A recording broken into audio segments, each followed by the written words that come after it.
roll, please. Storr. Esri. Here. Furtado. Here. King. Here.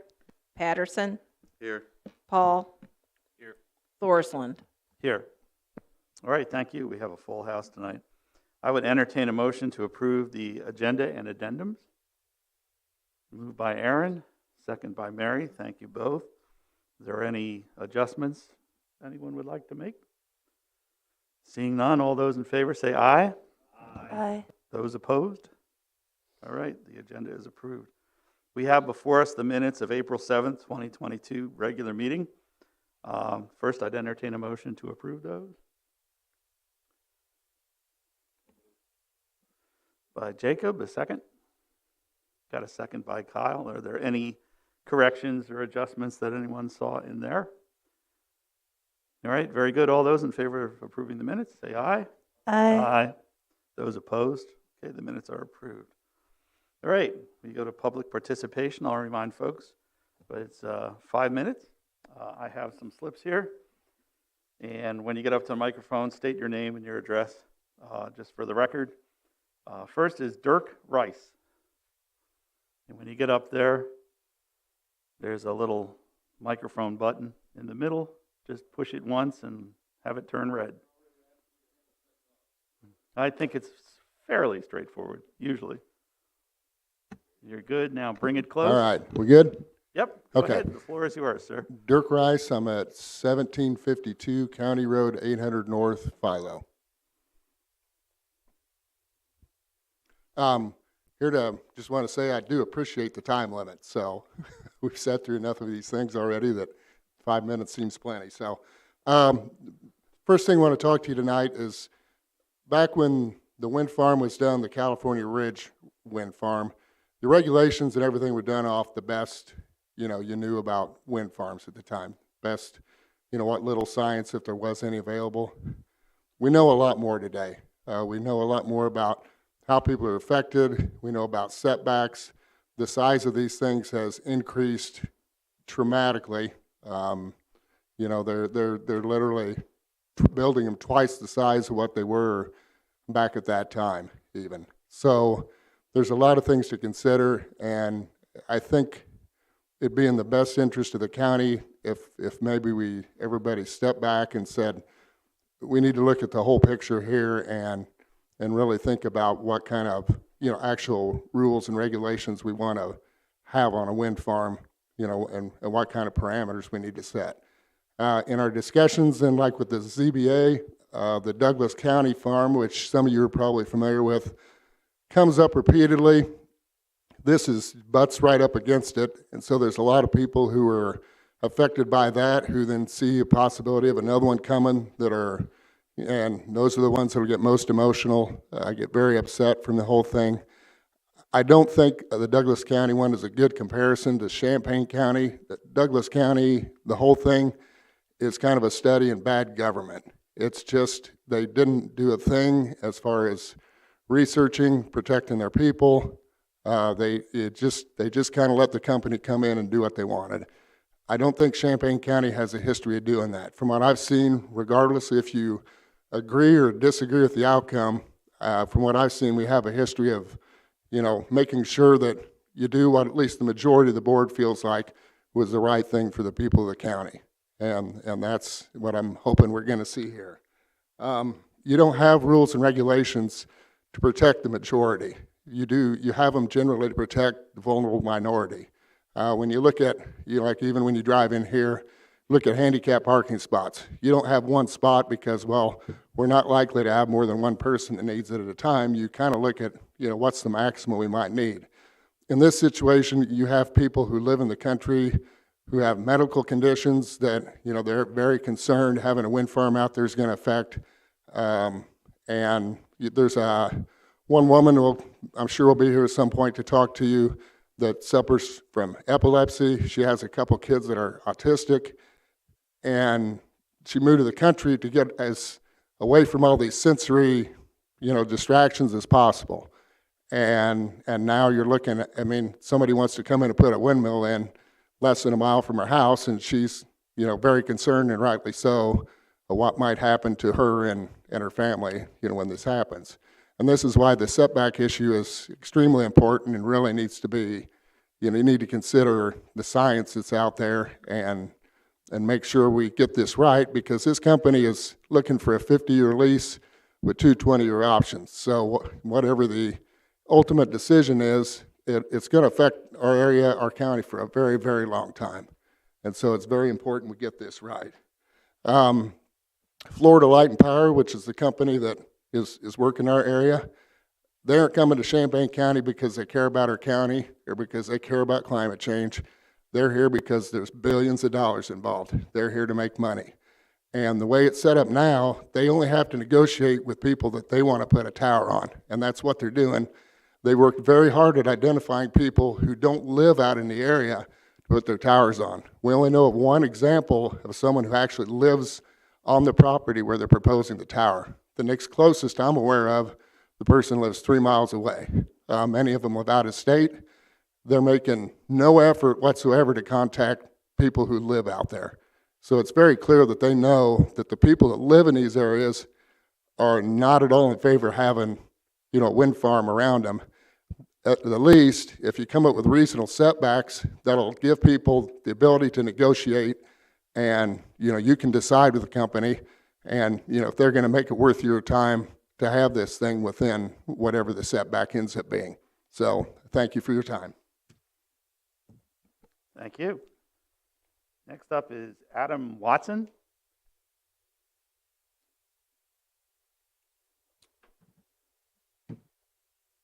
Ready?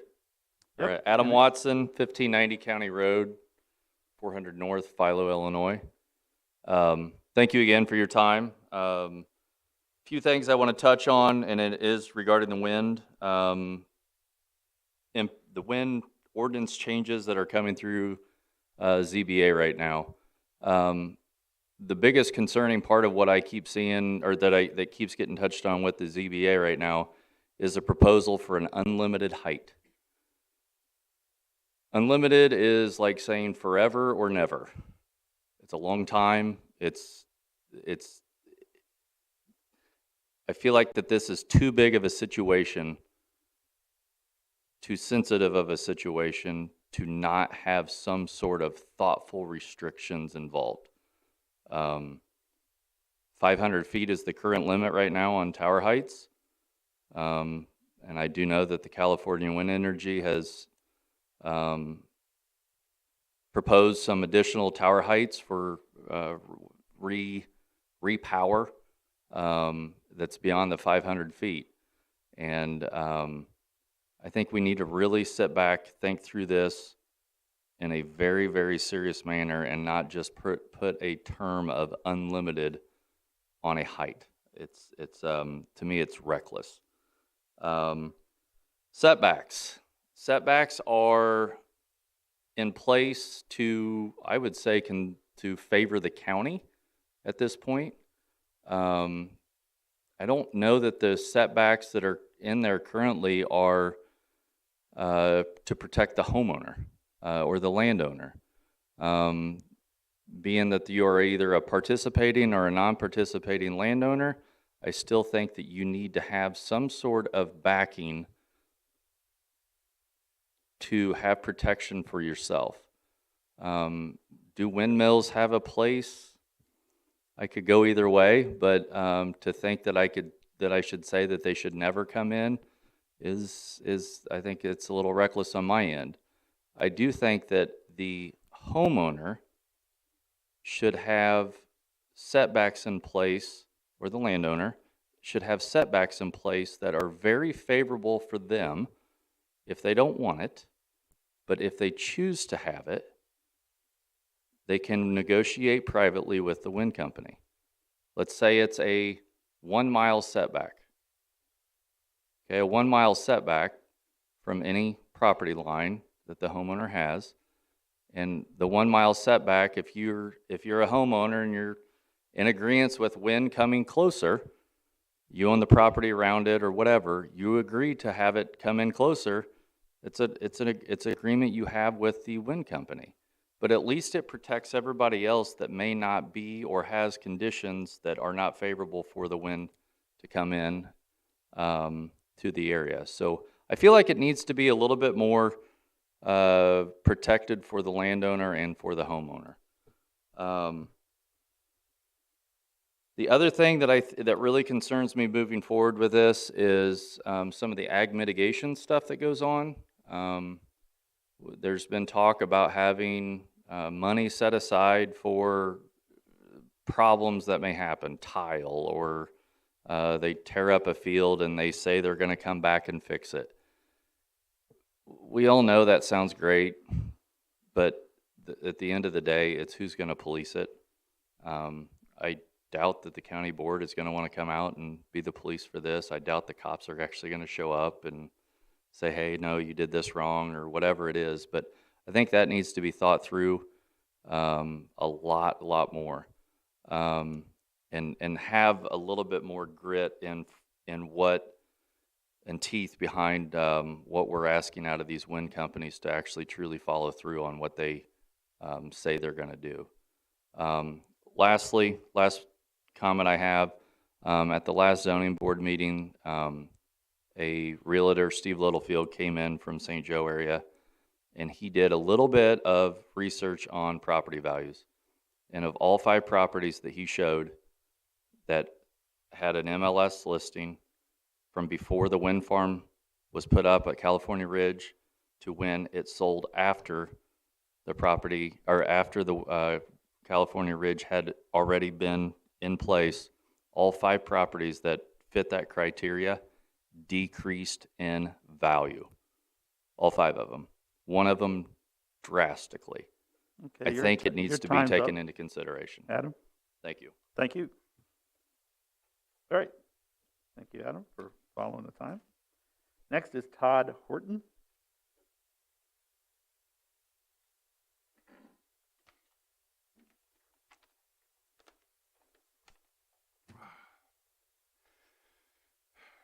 My name is Todd Horton, and I live at 1808 County Road 900 North in Sydney Township. I'm a professional engineer, professional land surveyor, and full-time instructor in construction management at Parkland College. My wife grew up in rural Will County, and I was raised in a small town named Bismarck, Illinois. Having lived in Champaign-Urbana for 11 years, we moved our young family to rural Sydney Township in 2003. We sought a quieter lifestyle than we had found in town. Overall, our mental, emotional, developmental, and physical health thrives in the rural environment. Rural living provides many benefits we didn't have in town. Wide open vistas, fresh air, solitude, quiet, connection with nature, and gorgeous sunrises and sunsets. At times I've forgotten how important these things are to me, but travels that temporarily banish those benefits make me appreciate the open skies of home more and more each year. I'm concerned about the prospect of shadow flicker caused by wind turbines. First, I gladly acknowledge that there are good, reliable solutions to this problem. However, my exploration has shown that many people living near current wind farms are plagued with shadow flicker. It appears that in those cases, their complaints have fallen on deaf ears. Having worked in both civil engineering design myself and construction management roles, I have seen loopholes in design standards and contractual language that leave affected parties without recourse or remedy. Wind developers as private entities must abide by local zoning ordinances. Unless an ordinance specifically requires an action, neighbors of wind farms cannot expect that action from a wind developer. Our current Champaign County zoning ordinance does not adequately address shadow flicker to protect our rural residents. At their website, windexchange.energy.gov, the U.S. Department of Energy states the following: computer models can accurately predict when, where, and to what degree this problem will occur. So, wind project developers can mitigate this impact during the site selection process. In addition, many local ordinances incorporate language addressing shadow flicker to minimize any potential impact on neighbors. Section 6.1.4 of the Champaign County zoning ordinance places no obligation on the wind project developer beyond securing a shadow study and providing screening materials close to the affected citizens. The language of section 6.1.4 does not specifically require the wind project developer to consider shadow flicker in site selection. Section 6.1.4 does not define to what extent the flicker is to be mitigated. Neither does the ordinance specify who will bear the cost of maintaining mitigation methods over the lifetime of the wind project. Thus, Champaign County currently has no authority to compel the wind project developer to offer any long-term solutions for shadow flicker. Stated simply, our ordinance does not require elimination of shadow flicker, period. It only requires the wind project developer to attempt a reduction, and it does not establish a criterion for successful mitigation. The simplest proven solution for shadow flicker is to temporarily immobilize appropriate turbines whenever the flickering is predicted to occur. Current methods in modeling shadows readily enable the wind project developer to know exactly when and where flicker will affect nearby properties. The language of our current ordinance does not specify this as a method for eliminating flicker, but it should. This is a serious weakness of our current Champaign County zoning ordinance. Section 6.1.4 appears well-intentioned, but through its weak language, it favors the wind project developer over the citizens who live within the shadow flicker area. As turbines grow taller, the shadow flicker issue will loom larger. Champaign County zoning ordinance in its current form needs careful modification to protect not only our current citizens, but also our future citizens from increased shadow flicker. Thank you for your careful consideration. Thank you, Todd. Thank you. Next, I have Josh Hartke.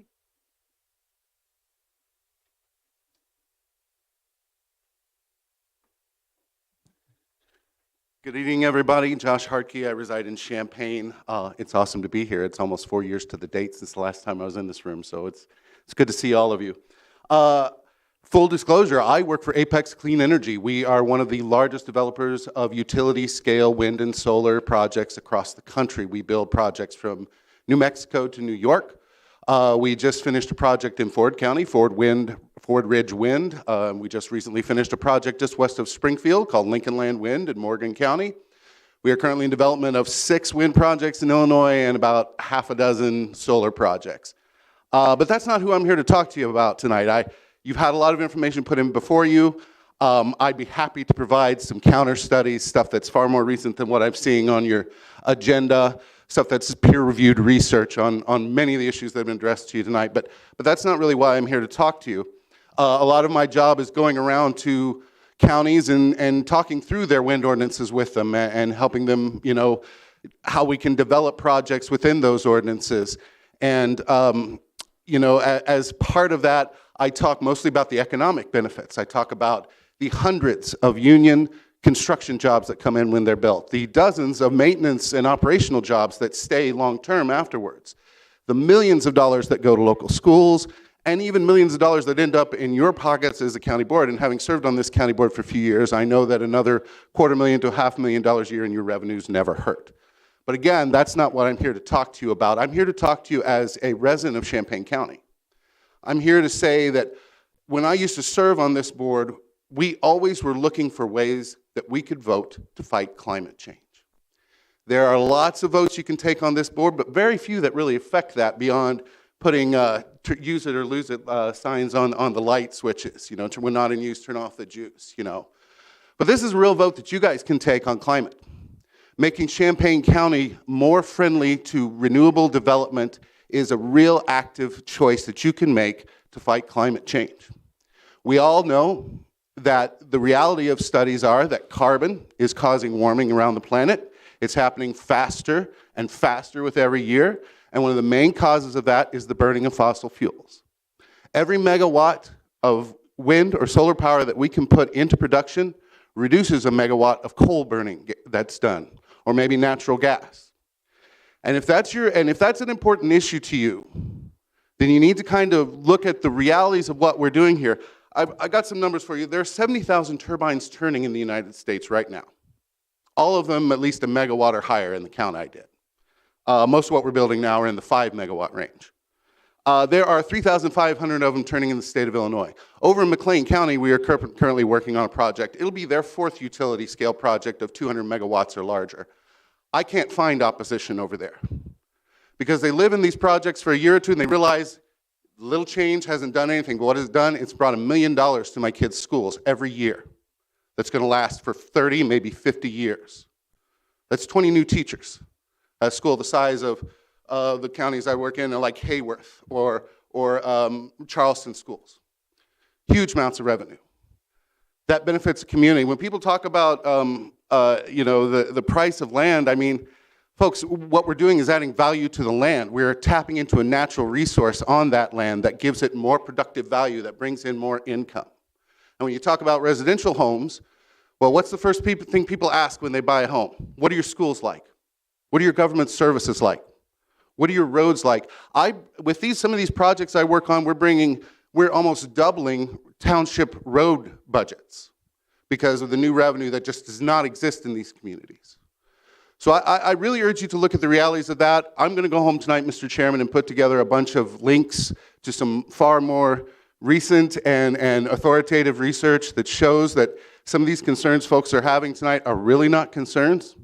And I really encourage you, especially those of you on this board who accept that climate change is a real thing that we need to act on, to look at the big picture and remember that as you cast your votes in making Champaign County more friendly to renewable development. Thank you all very much. All right, thank you, Josh. That's all I have for public comment right now. Is there anyone else here that wishes to speak? I don't have a slip for them, but you can raise your hand and let me know. Going once, going twice. Okay, with that then, we will close public participation and move on to communications. Is there any members of the board? Stephanie? Yeah, I just wanted to note that in a week of bad news, on April 30th at 2:50 p.m., for the first time in U.S. history, in California, the state energy grid went entirely to renewable energy. 66% of that energy was provided by solar, 25% was provided by wind, and the remaining was provided by geothermal and other types of energy. We stand at a moment when we can make real change.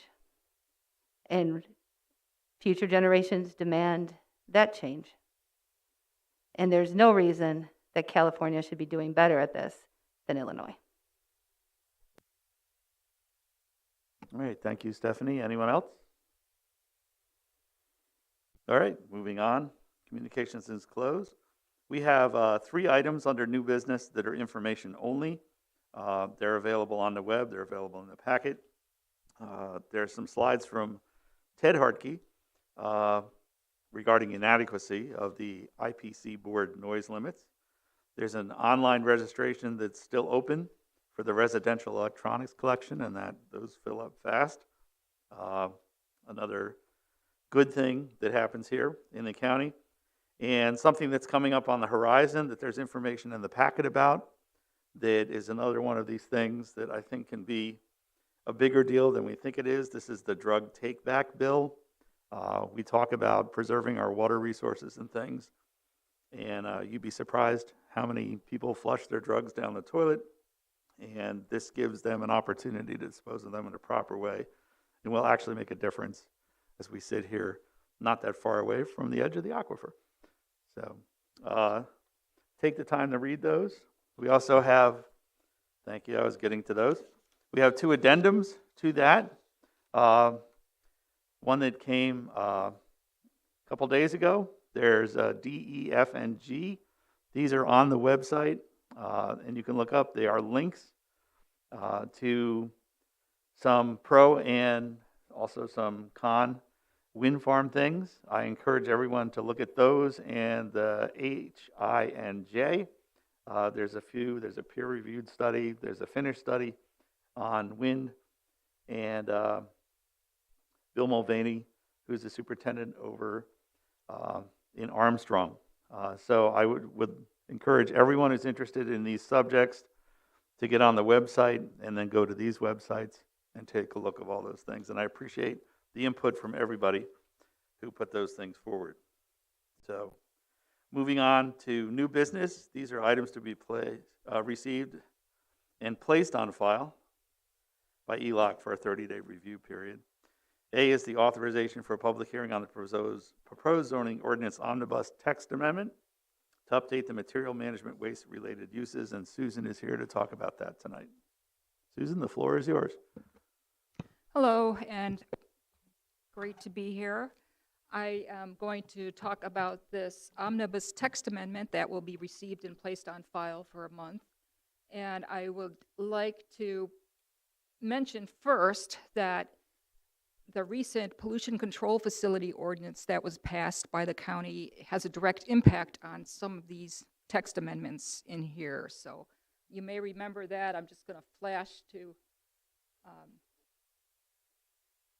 something about that. So as you recall, that pollution control facility ordinance contained provisions that are not related to the zoning ordinance. And for all pollution control facilities that come in for review, they will not have to follow zoning ordinance provisions. And so what I wanted to point out was that this pollution control facility ordinance contains 19 exceptions considered not pollution control facilities. And these exceptions are the subject of several of these omnibus text amendments. So I hope that makes sense. So a pollution control facility is any waste storage site, sanitary landfill, waste disposal site, waste transfer station, waste treatment facility, or waste incinerator. And then there are all of these exceptions to that definition, and those exceptions are going to be addressed in the zoning ordinance text amendments that I'll provide an overview to just now. All right, so just to go through this, I'll mention that since our last time having this on the agenda, we have added a provision to allow for a new use called the single stream material collection host site, and that actually should be separate source stream. I thought I had a correct version here to share with you. Oh my gosh. Well, yeah, it's good that this will be here for a month because we're still fine-tuning these provisions. This needs to be separate stream or a single stream, whatever it is. It's not the same as the kind of recycling that happens at your curbside where you throw everything into one container. Single stream, this is intended to be just a single material is what it actually is. So this thing should be out of here. That's the change. And I think I know what happens when you copy a Word document that has corrections to it. It comes out weird in PDFs. So that may be what happened here. I apologize. So that's a new use that's being added to the zoning ordinance.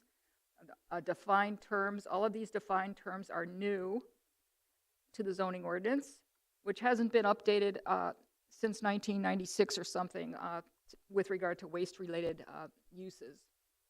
So this is a much-needed type of text amendment to consider. I'm backing up just because there are some revisions to existing terms in the ordinance, landscape waste and landscape waste compost facility, and also a few terms that are being removed, refuse or dump, and sanitary landfill. And as I just mentioned, sanitary landfill is considered a pollution control facility, and so it's not relevant to the zoning ordinance anymore. So then there's a provision that specifically details that with the pollution control facility ordinance, certain uses are exempt from the zoning ordinance. So that's clarified in this as one of the omnibus text amendments. And then we have a series of uses that are up and coming collection points for compostable waste, recycling centers that are actually, the definition of recycling centers is more broad and more applicable across the board. And I'll just continue to go through here. A food scrap compost facility, recycling center with outdoor storage, not too dissimilar than existing contractors' facilities with outdoor storage. All of these would be permitted with special use permits and in various zoning districts, which we are still finalizing the recommendation about that. Here we are to add construction and demolition debris recycling facility, which is an important need in entire nation and in Champaign County, and we want to reduce the amount of construction demo debris that is not being recycled, so to have more than just one facility in Champaign County would be great. Landscape waste composting facility. Again, these are all categories of facilities that are not considered pollution control facilities because they are less intense, generally speaking. And then finally, a section to remove some confusion about neighborhood home occupation activities.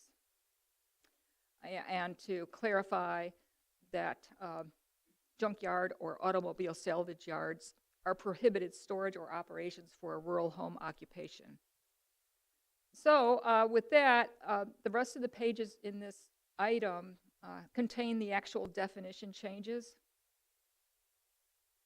Hope I'm not scrolling too fast.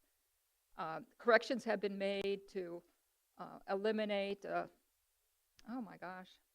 I guess I do have old copy here. Oh my gosh. The one change that John Hall was concerned about is still present.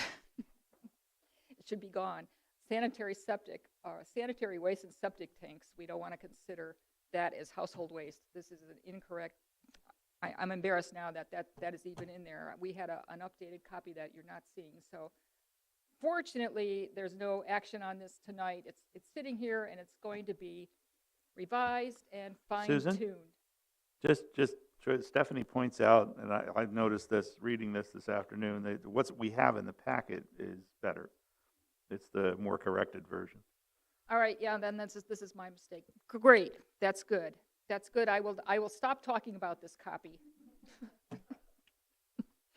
The point is that we're about 90% or 85% complete in finalizing these proposed text amendments. And there's a couple of outstanding questions that I'm seeking counsel from the assistant state's attorneys about restrictions that may be considered to impose with regard to food compost facilities. And John Hall and I still need to have serious discussions about whether those facilities should be allowed in Ag 1. So we're going to have answers for you by the next meeting is the bottom line here. All right, thank you, Susan. And I think you want to handle the next one as well. Or does John want to handle that one? I'll take it, thank you. John will pass that off like a hot potato, I bet. All right, so here we are. I had been overly optimistic that I could complete a final draft by this meeting or in advance of it. It would still sit here for a month, but as it is, there's a couple of provisions in this update to the Champaign County Solid Waste Management Plan that do seem to require distribution amongst the municipalities in Champaign County and to local stakeholders, so that they are aware of what is going to be included in this. And this will make sense in a minute.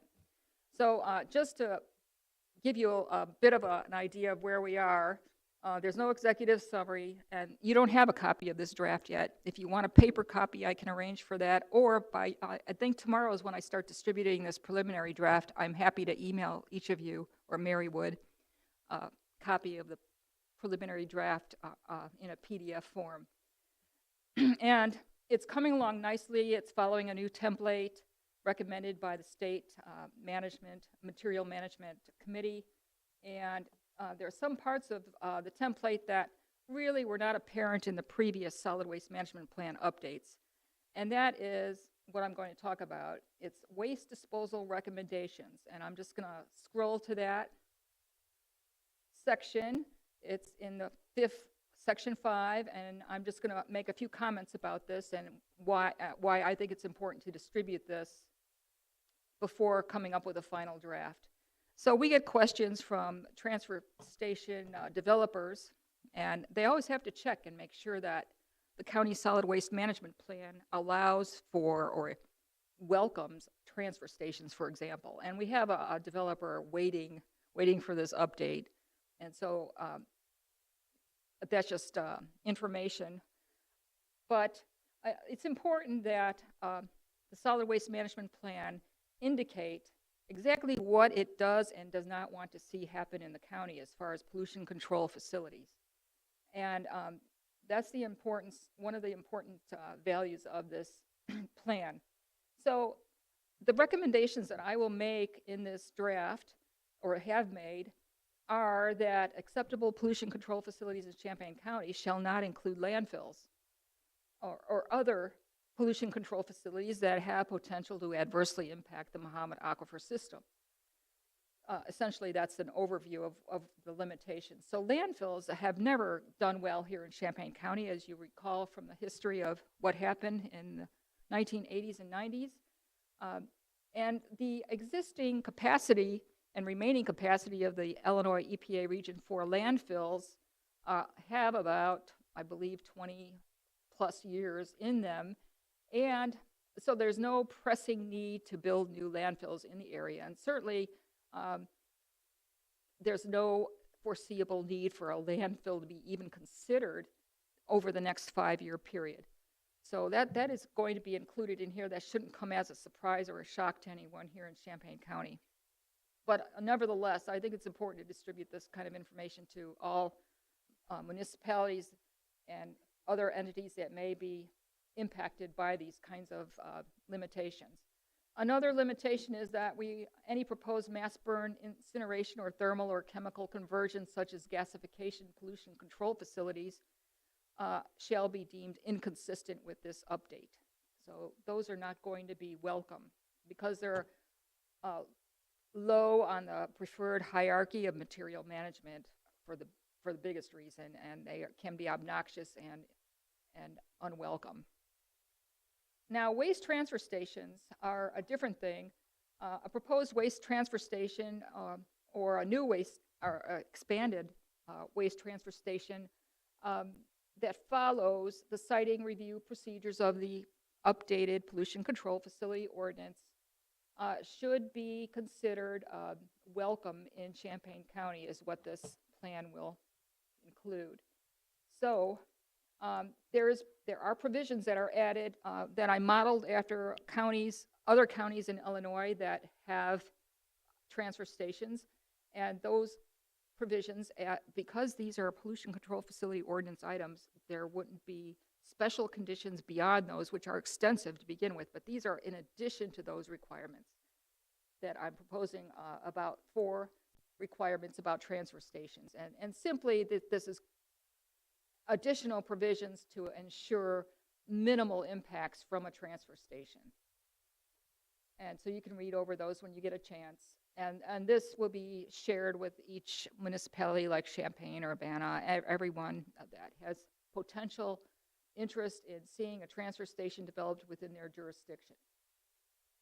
And additionally, I am inspired by the city of city of Urbana, who benefits from a host community agreement with the existing transfer station in Urbana. I'm including a provision that any proposed new or expanded transfer station facility must meet the host community benefit agreement requirements, so that in the event that one does get located in unincorporated Champaign County, there would be a revenue stream from that profitable enterprise that allows the county the resources to do inspections and this is not a lot, this amount can be negotiated during the process of application. So then I'm almost through this. The waste to energy through biological conversion pollution control facility type. is also welcome in Champaign County, according to this draft. And again, this is modeled on, specifically, it's modeled on a Lake County solid waste management plan. And they had some pretty carefully worded and well thought out provisions. So I did use some portions of those. And then also those would require, those types of facilities would require host community benefit agreement. And all other types of pollution control facilities, aside from those mentioned as not desired, could be considered or consistent with this plan, as long as they go through the process of pollution control facility siting review that we have just recently updated that ordinance, and if that is approved by the county board. So, and then there's a couple of details about what is involved in setting up a host agreement for those two types of pollution control facilities. For the landfills, landfills, those would not be even considered. For the waste transfer stations and for the waste to energy through biological conversion. So those types of facilities would require a host benefit agreement. That, in a nutshell, are the types of provisions that I would want to share. And I'm sorry to be scrolling like crazy through this, but I wanted to back up here and indicate that's a new kind of section that hasn't been included in the updates in recent years, and I did want to have that in there. The summary of recommendations is quite interesting. Got some plenty of good ideas, and it's just a question of not overreaching the county's resources and doing what's best with the existing conditions, existing types of resources in the county. So you'll be interested in seeing those. And yeah, this is coming along nicely. I'm going to start, like I mentioned, I'm going to start distributing this tomorrow.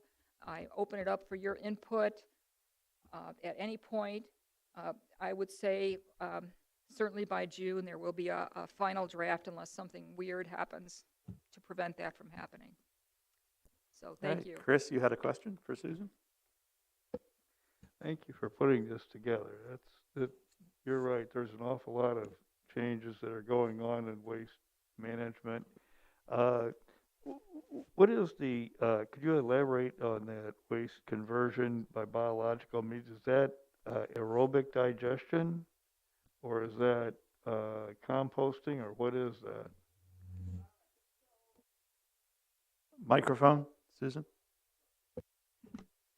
I have to say, I don't know exactly why that was called out as exceptionally desirable. I'm thinking it's more natural because it's biological, and it's there's also anaerobic types of facilities that could be considered.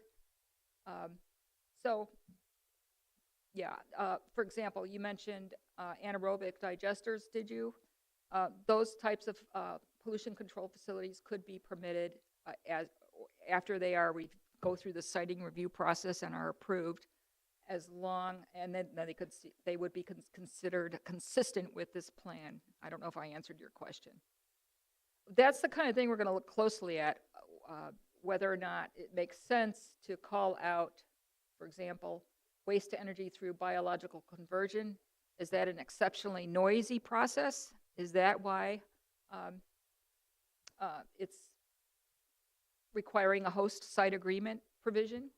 There must be a reason why it is, and that's the kind of thing that we're going to look into over the next days. Thank you. I think one of the concerns about aerobic digestion is that if at any time there's a power outage and they're not able to circulate oxygen, the process goes to anaerobic and very smelly. Any other questions for Susan? All right, thank you very much, Susan. Take a rest. I think it's John's turn now. All right, we're moving on to new business. These things will stay for a 30-day review. New business are items to be recommended by the county board. I'll read it and then we'll let John talk about it. Item A, zoning case 030-AT21, amend the Champaign County zoning ordinance to add data center as a special use in the Ag 2 agriculture B4 general business and I-1 light industry zoning districts, and add PV solar array as a county's board special use permit in the Ag 2 agriculture and all business and industrial zoning districts, and authorize data center as a second principal use on property in the Ag 2 district, and add special use permit standard conditions for both data center and PV solar array. And also add requirements for PV solar array as an accessory use as described generally in the legal advertisement. And I'm going to let John elaborate on that before we look for a motion. Okay, since the last meeting, the Urbana City Council voted to not protest this text amendment. They were the only municipality that conducted a hearing on it. So there's no municipal protest.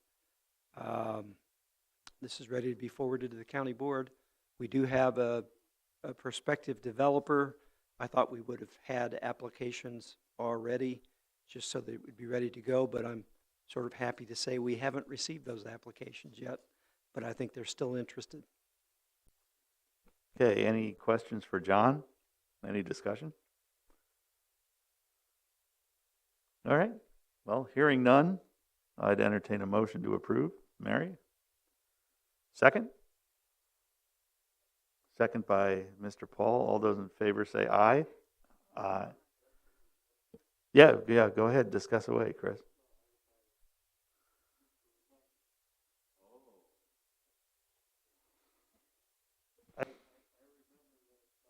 Microphone?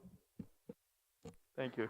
I remember the Honorable Jacob Paul kind of commented about the data centers previously, and I just, if you had any further observations or comment. No, they added the, talking to the local fire protection district, and that was my biggest one, to make sure that the fire department knows about it.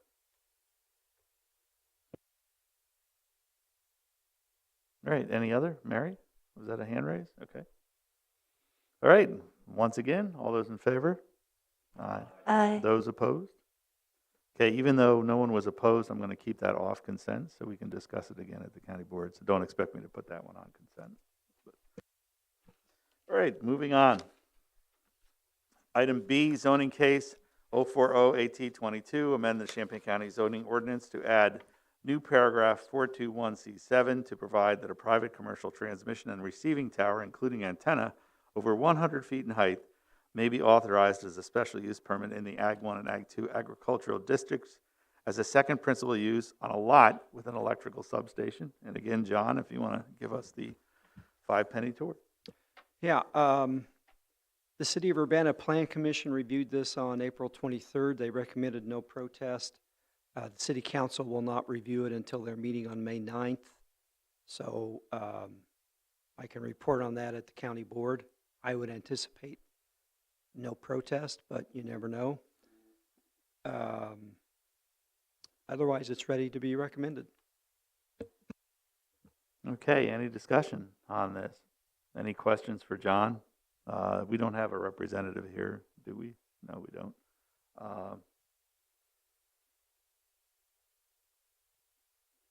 All right, hearing none. All those in favor?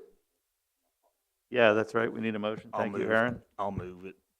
Need a second? Got a second for Mary, and now all those in favor? Aye. Those opposed? Okay, thank you very much.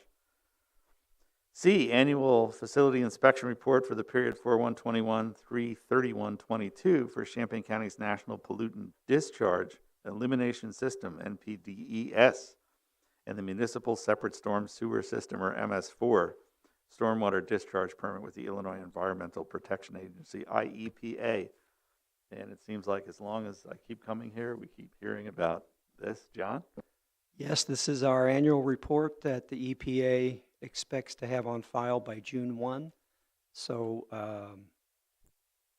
I had the help of, we lost our MS4 planner during the pandemic, but we had an intern help us out this year,